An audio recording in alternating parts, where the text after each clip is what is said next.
लोग उसे बस किसी तरह मारना चाहते थे। ये बदरिया जो कभी किसी का समोसा तो कभी किसी की रोटी चुरा लेती थी, क्योंकि उसके भूखे बच्चे उसका इंतजार करते थे। एक दिन बदरिया किसी के घर से संतरा चुरा लेती है।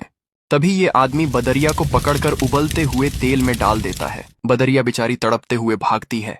इधर बदरिया का पति किसी की परवाह नहीं करता था।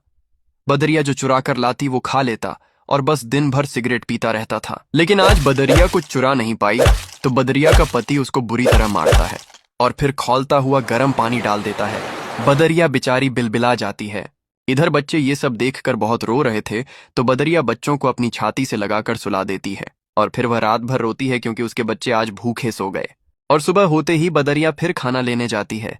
तभी उसका सिगरेट बाज पति उसके एक बच्चा को बाजार ले जाकर मांस की दुकान पर बेच देता है। इधर जब बदरिया घर आती है तो एक बच्चा कम देखकर घबरा जाती है। बच्चे रोते हुए माँ को सब बता देते हैं। माँ दौड़ते हुए मांस की दुकान पर आती है, लेकिन बच्चा अब नहीं था। माँ फूट फूट कर रोती है और अपने बाकी बच्चों को लेकर जंगल चली जाती है और फिर एक नदी के किनारे घर बनाती है। बच्चे भूख से बिलबिला रहे थे, तो माँ खाना लेने चली जाती है। तभी एक जंगली शेर बच्चों पर हमला करके बच्चों को मार देता है। जब माँ वापस आती है तो मरे हुए बच्चों को देखकर चीख चीख कर रोती है और फिर बच्चों की याद में नदी में कूदकर अपने प्राण दे देती है। लेकिन आपने फिर भी इस माँ के लिए लाइक और सब्सक्राइब नहीं किया।